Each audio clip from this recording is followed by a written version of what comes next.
कल्पना करा, तुमच्या आयुष्याचा शेवटचा दिवस उगवला आहे. डॉक्टरांनी शांतपणे सांगितले की आता फारसा वेळ शिल्लक नाही. तुमच्या आजूबाजूला तुमची माणसं उभी आहेत. आयुष्यभर कमावलेला पैसा बँकेत आहे, घर आहे, गाडी आहे, प्रतिष्ठा पण आहे. पण त्या क्षणी तुम्ही यापैकी कोणत्याही गोष्टीचा विचार करत नाही. तुमच्या डोळ्यांसमोर फक्त आयुष्यभर केलेल्या चुका आणि गमावलेल्या संधी फिरत असतात. मनात एकच प्रश्न घुमत असतो, जर मला अजून एक संधी मिळाली असती तर मी माझं आयुष्य वेगळं जगलो असतो का? जगभरातील अनेक वृद्ध व्यक्तींनी त्यांच्या आयुष्याच्या शेवटच्या काळात काही समान गोष्टी सांगितल्या. आश्चर्याची गोष्ट म्हणजे त्या पश्चात्तापांच्या पैशाशी फारसा संबंध नव्हता. उलट त्यांचा संबंध होता नात्यांशी, वेळेशी, प्रेमाशी आणि स्वतःच्या आयुष्यासोबत. आज आपण अशाच 13 पश्चात्तापांबद्दल जाणून घेणार आहोत. कदाचित यापैकी एखादी चूक आज तुमच्याकडूनही होत असेल. जर ती आजच थांबवली तर उद्या तुम्हाला पश्चात्ताप करावा लागणार नाही. म्हणून हा व्हिडिओ शेवटपर्यंत नक्की पहा, कारण शेवटचा पश्चात्ताप असा आहे जो जवळजवळ प्रत्येक माणूस मान्य करतो. चला सुरुवात करूया. पश्चात्ताप क्रमांक 13. मी माझं आयुष्य माझ्या मनाप्रमाणे जगलोच नाही. लहानपणापासून आपण एकच गोष्ट ऐकत मोठे होतो, लोक काय म्हणतील, आणि हळूहळू ही 4 शब्दांची भीती आपल्या संपूर्ण आयुष्यावर राज्य करू लागते. एखाद्याला चित्रकार व्हायचं असतं, पण तो इंजिनियर बनतो. एखाद्याला स्वतःचा व्यवसाय करायचा असतो, पण समाजाच्या भीतीने तो नोकरी स्वीकारतो. एखाद्याला जग फिरायचं असतं, पण तो फक्त जबाबदाऱ्यांमध्येच अडकून राहतो. असं करत करत एक दिवस वयाची 60-70 वर्ष कधी येतात हे कळतसुद्धा नाही. आणि मग आपण आरशात स्वतःकडे पाहताना मन स्वतःलाच विचारतं, हे खरंच माझं आयुष्य होतं का? की मी फक्त दुसऱ्यांच्या अपेक्षा पूर्ण करत राहिलो?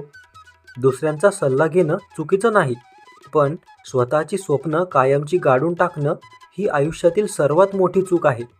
कारण शेवटी तुमचं आयुष्य तुम्हालाच जगायचं असतं, दुसरं कोणी तुमच्या जागी जगणार नसतं.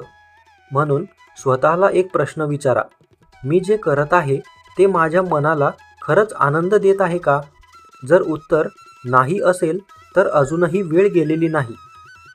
पश्चात्ताप क्रमांक 12. मी कामासाठी माझ्या कुटुंबाकडे नेहमीच दुर्लक्ष केलं. पैसा हा आवश्यक आहे, त्याशिवाय जीवन चालत नाही. पण पैसा कमावताना जर आपण आपली माणसं गमावली तर तो पैसा कुणासाठी आहे? अनेक लोक म्हणतात, मी हे सगळं माझ्या कुटुंबासाठी करतो. पण हाच माणूस सकाळी घराबाहेर पडतो तेव्हा मुलं झोपलेली असतात, आणि रात्री घरी परततो तेव्हा ती मुलं पुन्हा झोपलेलीच असतात. मुलांचं पहिलं पाऊल, पहिला पुरस्कार, पहिला वाढदिवस हे क्षण परत कधीच येत नाही. नंतर पैसा भरपूर असतो, पण मुलांकडे वेळ नसतो, कारण आता ती मोठी झालेली असतात. आणि ज्या वडिलांनी किंवा आईने वेळ दिला नाही त्यांच्यासाठी मुलांच्या मनात अंतर तयार झालेलं असतं. लक्षात ठेवा, पैसा पुन्हा कमावता येतो, पण मुलांचं बालपण पुन्हा विकत घेता येत नाही. पश्चात्ताप क्रमांक 11. आई वडिलांसोबत पुरेसा वेळ घालवला नाही. आपण लहान असताना आईवडील आपल्यासाठी किती त्याग करतात याचा विचार आपण फार कमी करतो. आपण आजारी पडतो तर ते रात्रभर जागतात. आपल्याला चांगलं आयुष्य मिळावं म्हणून स्वतःच्या इच्छा बाजूला ठेवतात. पण जसं जसं आपण मोठे होतो तसतसं त्यांच्यासाठी वेळ कमी होत जातो. आज काम आहे, उद्या भेटू, पुढच्या महिन्यात गावाला जाऊ, नंतर फोन करतो. हे नंतर कधीकधी आयुष्यभरासाठी उशीर करून जातं. एक दिवस अचानक फोन येतो आणि समजतं की आता बोलण्यासाठी ती व्यक्ती या जगातच नाही. तेव्हा माणूस आयुष्यभर स्वतःलाच दोष देत राहतो. 10 मिनिट काढली असती तर काय बिघडलं असतं, असं तो स्वतःलाच म्हणतो. आई वडिलांना महागड्या भेटवस्तूंपेक्षा तुमचा वेळ आणि तुमचा प्रेम जास्त महत्त्वाचं असतं. म्हणून ते आज तुमच्यासोबत असतील तर त्यांच्याशी बोला, त्यांच्यासोबत बसा, कारण उद्या ही संधी असेलच हे सांगता येत नाही. मित्रांनो, पुढे जाण्याआधी कमेंटमध्ये तुम्हाला काय पश्चात्ताप आहे हे नक्की सांगा. व्हिडिओला लाईक करा तुमच्या मित्रांना शेअर करा आणि चॅनलला सबस्क्राईब करायला विसरू नका. पश्चाताप क्रमांक 10. ज्यांच्यावर प्रेम होतं त्यांना ते कधीच सांगितलंच नाही. प्रेम ही भावना मनात ठेवण्यासाठी नसते, ती व्यक्त करण्यासाठी असते. पण अनेक नाती फक्त एका शब्दांमुळे तुटतात. अहंकार. किती लोक आहेत ज्यांना आईला मी तुझ्यावर प्रेम करतो असं कधी म्हणता आलंच नाही, वडिलांना मिठी मारता आली नाही, पत्नीचं कौतुक करता आलं नाही, किंवा मित्राला तू माझ्यासाठी महत्त्वाचा आहेस हे सांगता आलं नाही. आणि जेव्हा ती व्यक्ती कायमची दूर जाते तेव्हा उरतात फक्त न बोललेले शब्द. प्रेम व्यक्त करण्यासाठी मोठ्या भेटवस्तू लागत नाही. कधीकधी एक फोन, एक मिठी, एक प्रेमळ वाक्य एवढंच पुरेसं असतं. कारण उद्या संधी मिळेलच याची खात्री नसते. पश्चाताप क्रमांक 9. मी क्षमा मागितली नाही आणि दुसऱ्यांनाही क्षमा केली नाही. राग धरायला फक्त काही क्षण लागतात, पण तो राग मनात जपायला अनेक वर्ष जातात. कधी भावाशी बोलणं बंद होतं, कधी मित्राशी अबोला निर्माण होतो, कधी नातेवाईकांशी छोट्या कारणावरून आयुष्यभराचं अंतर तयार होतं. प्रश्न असा आहे की या सगळ्यात जिंकतं कोण? उत्तर आहे, कुणीच जिंकत नाही. कारण राग ज्या व्यक्तीवर असतो त्यापेक्षा जास्त तो आपल्यालाच आतून जाळत असतो. आयुष्याच्या शेवटी अनेक लोक सांगतात, त्या दिवशी जर मी एक पाऊल पुढे टाकलं असतं तर आज माझं मन इतकं जड नसतं. लक्षात ठेवा, क्षमा करणं म्हणजे हार मानणं नाही, तर स्वतःच्या मनाला ओझ्यातून मुक्त करणं आहे. आज जर तुमच्या मनात एखाद्या व्यक्तीबद्दल राग असेल तर स्वतःला एक प्रश्न विचारा, हा राग माझ्या आयुष्यापेक्षा मोठा आहे का? कदाचित उत्तर तुमचं संपूर्ण आयुष्य बदलून टाकेल. पश्चाताप क्रमांक 8. मी माझ्या शरीराची काळजी घेतली नाही. तरुणपणी शरीर आपल्याला प्रत्येक चुकीची माफी देतं. रात्रभर जागरण, चुकीचा आहार, व्यायामाचा अभाव, ताणतणाव, तरीही शरीर साथ देतं. त्यामुळे आपल्याला वाटतं माझं काही होणार नाही. पण निसर्गाचा एक नियम आहे, प्रत्येक चुकीची किंमत एक दिवस नक्कीच मोजावी लागते. 40-50 ओलांडल्यानंतर हळूहळू शरीर संकेत द्यायला लागतं. गुडघे दुखू लागतात, श्वास लागतो, मधुमेह, रक्तदाब, हृदयाचे आजार आणि मग आयुष्याचा मोठा भाग डॉक्टर, तपासण्या आणि औषधांमध्ये निघून जातो. तेव्हा अनेक जण हळहळत म्हणतात, रोज अर्धा तास चाललो असतो, थोडं कमी खाल्लं असतं, शरीराची काळजी घेतली असती तर आज ही वेळ आली नसती.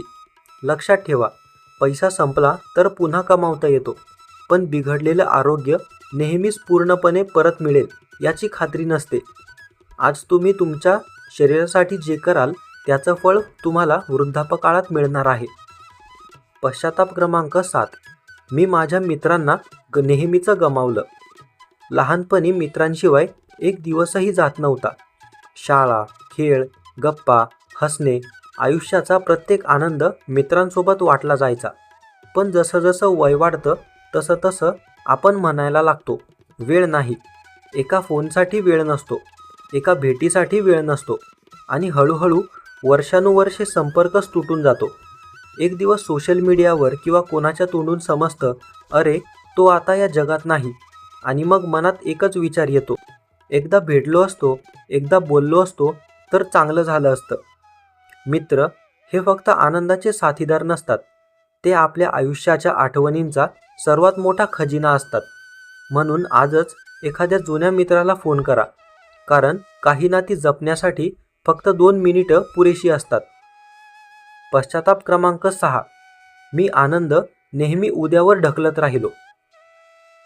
किती विचित्र आहे ना, आपण म्हणतो हे काम पूर्ण झालं की आनंद घेईन, थोडे पैसे जमले की फिरायला जाईन, रिटायर्ड झाल्यावर निवांत जीवन जगेल. पण आयुष्याला आपल्या योजनांची काहीच पर्वा नसते. आजचा दिवस उद्यावर ढकलता ढकलता संपूर्ण आयुष्य कधी निघून जातं हे आपल्यालाच कळत नाही. एखाद्या वडिलांना मुलीसोबत खेळायला वेळ नसतो, कारण ते म्हणतात मोठा प्रोजेक्ट आहे, मला खेळायला वेळ नाही. पण काही वर्षांनी तीच मुलगी मोठी होते आणि तिच्याकडे वेळ नसतो. क्षण निघून जातात आणि ते पुन्हा कधीच परत येत नाही. लक्षात ठेवा, आनंद हा एखाद्या मोठ्या यशात लपलेला नसतो. तो सकाळच्या चहामध्ये, कुटुंबासोबतच्या जेवणात, मुलांच्या हसण्यात, पावसाच्या सरींमध्ये आणि आपल्या प्रिय माणसांसोबत घालवलेल्या छोट्या क्षणांमध्ये दडलेला असतो. जे आज जगता येईल ते उद्यावर ढकलू नका, आताच जगून घ्या. पश्चाताप क्रमांक 5. मी भीतीमध्ये जगलो. भीती ही अशी साखळी आहे जी दिसत नाही, पण ती माणसाला आयुष्यभर बांधून ठेवते. लोक काय म्हणतील, मी अपयशी ठरलो तर, जर माझा निर्णय घेतलेला चुकला तर, या प्रश्नांची उत्तरं शोधत अनेक लोक संधीच गमावून बसतात. कितीतरी लोकांना स्वतःचा व्यवसाय सुरू करायचा असतो, पण भीतीमुळे त्यांनी कधी पहिलं पाऊलच टाकलं नसतं. किती जणांना आपलं प्रेम व्यक्त करायचं होतं, पण नकाराच्या भीतीने ते गप्प राहिले. किती जणांना नवीन स्वप्न पाहायचं होतं, पण अपयशाच्या भीतीने त्यांनी प्रयत्नच केला नाही. आणि आयुष्याच्या शेवटी ते म्हणतात, मी अपयशामुळे नाही हरलो, मी प्रयत्नच केला नाही म्हणून हरलो. लक्षात ठेवा, अपयश काही काळ दुखावतं, पण प्रयत्न न केल्याचा पश्चाताप आयुष्यभर जळत राहतो. पश्चाताप क्रमांक 3. मी मनःशांती आणि अध्यात्माकडे दुर्लक्ष केलं. आयुष्यभर आपण धावतच राहतो. शिक्षणासाठी धावतो, नोकरीसाठी धावतो, पैशासाठी धावतो. मोठं घर, मोठी गाडी, जास्त प्रतिष्ठा, या सगळ्यांच्या मागे धावताना आपण एक गोष्ट विसरतो. मनाला शांतता कधी मिळणार? बाहेरून सर्व काही असतं, पण आतून माणूस रिकामा झालेला असतो. किती लोकांकडे भरपूर पैसा असतो, पण रात्री शांत झोप नसते. किती लोक प्रसिद्ध असतात, पण त्यांना समाधान नसतं. कारण समाधान हे बँकेतील खात्यात नसतं, तर मनाच्या अवस्थेत असतं. अध्यात्म म्हणजे फक्त मंदिरात जाणं किंवा पूजा करणं नाही.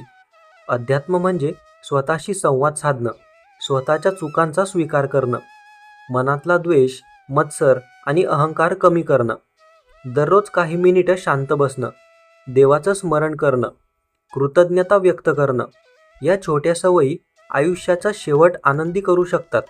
अनेक वृद्ध लोक सांगतात, जर मी आधीच मनःशांती शोधली असती तर आयुष्य इतकं तणावात गेलं नसतं. पश्चाताप क्रमांक 2. मला वेळेची खरी किंमत खूप उशिरा समजली. या जगात हरवलेली प्रत्येक गोष्ट पुन्हा मिळू शकते. पैसा हरवला तर कमावता येतो, घर पुन्हा बांधता येतं, व्यवसाय पुन्हा उभा करता येतो.